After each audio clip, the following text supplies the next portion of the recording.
Hello, my friends, and welcome back. Thank you very much for being with me again today.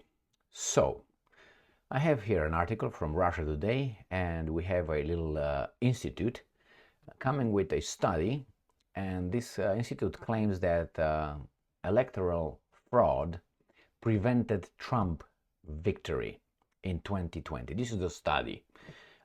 This comes from the Heartland Institute, the Heartland Institute. I checked what this institute is all about, and in Wikipedia, obviously, it doesn't have a good assessment of this kind of institute, and I will tell you why. Why I think is, have you noticed that there's a narrative? That's the government's narrative. When you fall outside of the government's narrative, you are called a denier, conspiracy theorist, liar, right wing. Almost all the time, people that do not fall into the narrative of the government that the government promotes and supports, which is the narrative of the good, you are called this kind of, denier, which I don't give a fuck personally, but anyway, denier, I think it's idiotic, but it works with the baboons. Conspiracy theorist, right winger, extremist, fringed, not trustworthy. You have a moral defect somewhere. But if you agree with their agenda, you are the baby doll who follows order. You're the greatest citizen. You are a well-renowned, respected, mainstream, solid, whatever you might be. Even if you say something so idiotic that we all say, like, what the hell? If that fits within the framework of the narrative pushed on us, you are an A-OK, fantastic, virtuous person. Otherwise, you are a bad dude. So in this case, I will just mention this Heartland Institute's study. That's all. I have my own assessment on what happened in 2020, and I will tell you at the end what I think about it. So here it is. Russia Today. Electoral fraud prevented Trump victory in 2020. Study. The Heartland Institute claimed fraudulent mail-in voters swung the president election for Democrat Joe Biden. How? Let's see what they found.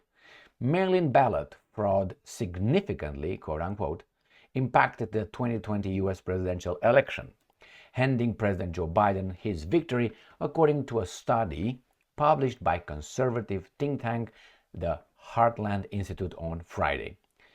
And I'm quoting, had the 2020 election been conducted like every national election has been over the past 2 centuries, wherein in vast majority of voters cast ballots in person rather than by mail, Donald Trump would have almost certainly been re-elected. End quote, the report stated, citing survey data collected in December.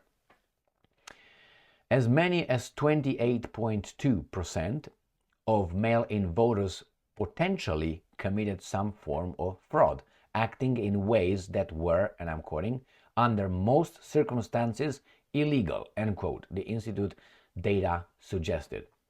With over 43%, holy fuck, I didn't even know it was that much. I didn't look into it anyway, but because that was not my point with how the elections were won. With over 43% of 2020's votes cast by mail, the highest percentage in US history, this alleged fraud, and I'm quoting, significantly impacted the election results.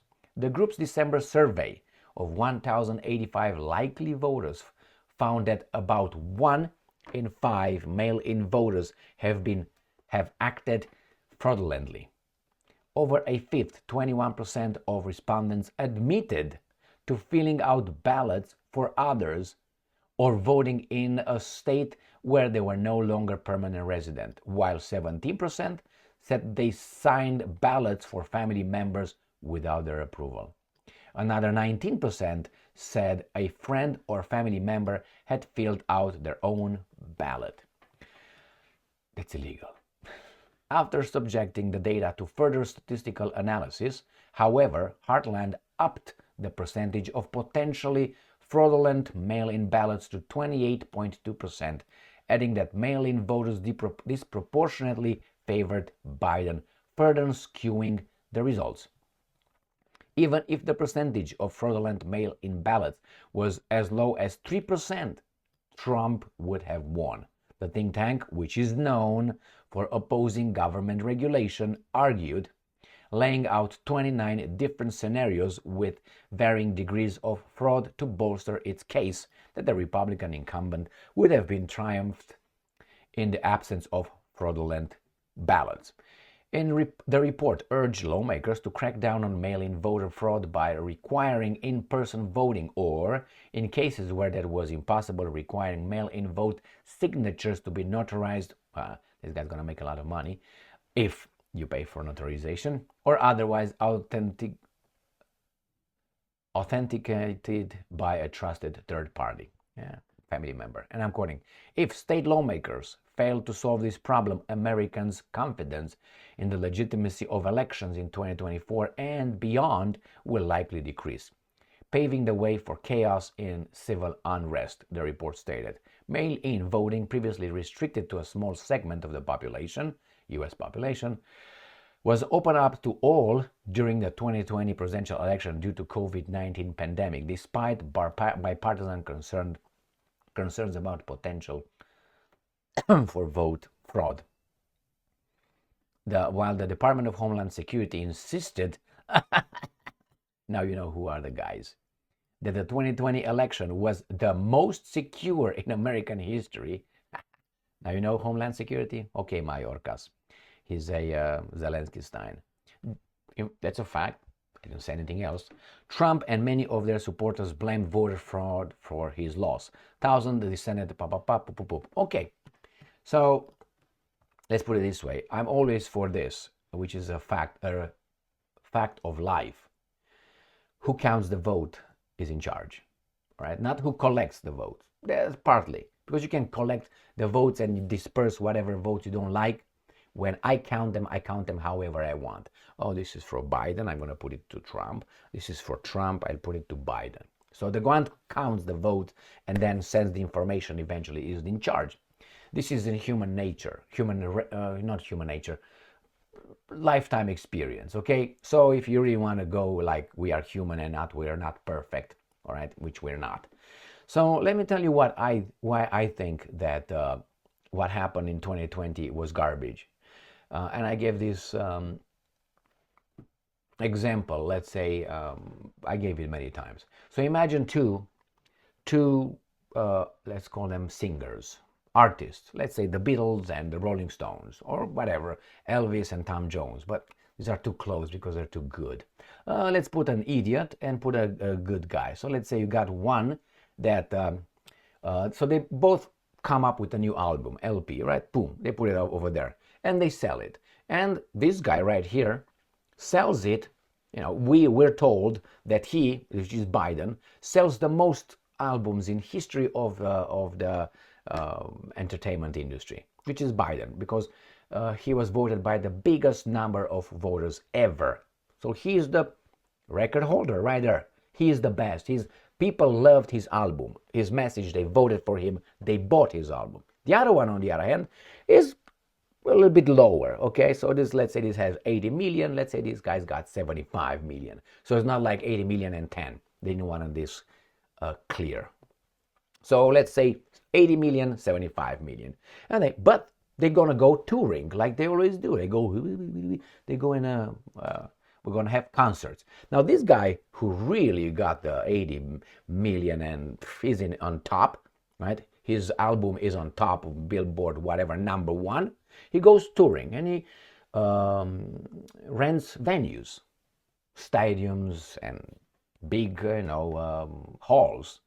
And when he goes over there, let's say just a little, just a few, I was about to say, just a little people, just a few people show up to view their guy that they bought his albums. So let's say you go to a 20,000 venue, 20,000 people venue capacity, and they show up about 500 people.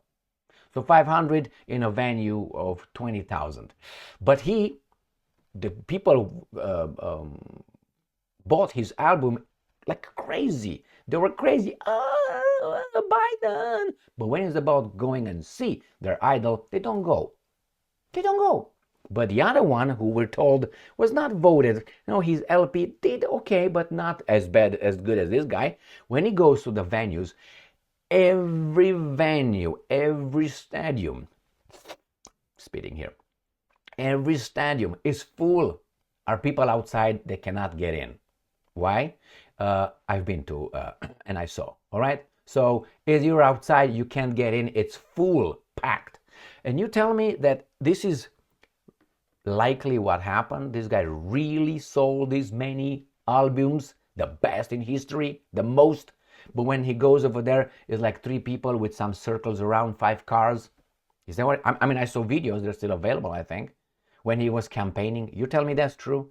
How many times you saw this one?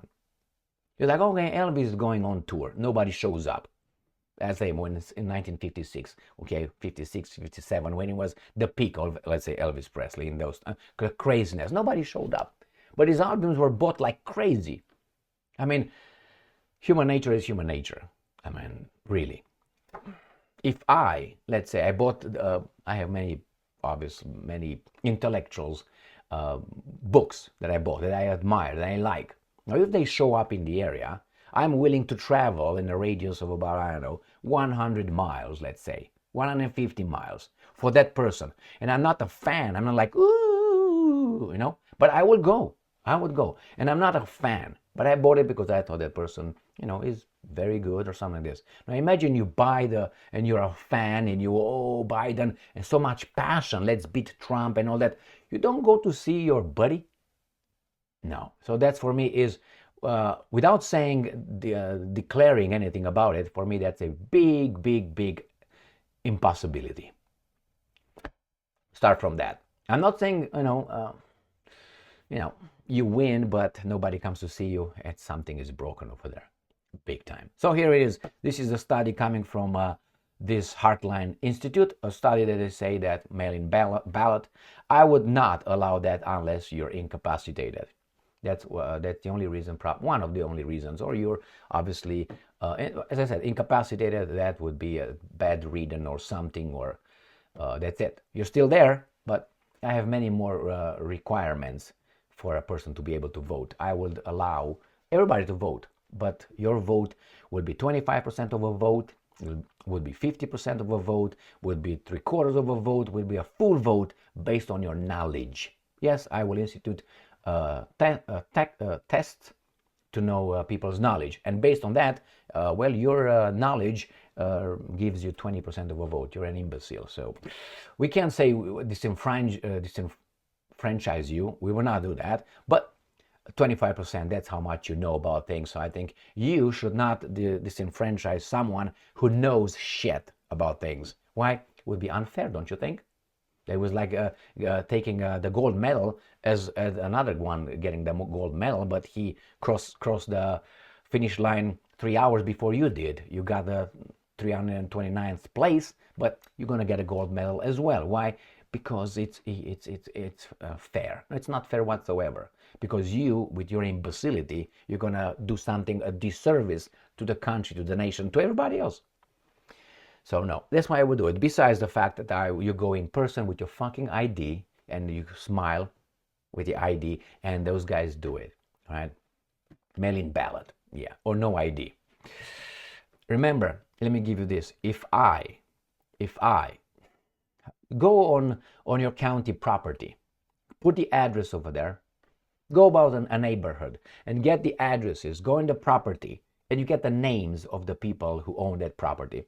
That's public knowledge, public record over there. It's not something that is, oh my God. You get all those names, right? And you go with others and you vote for those guys.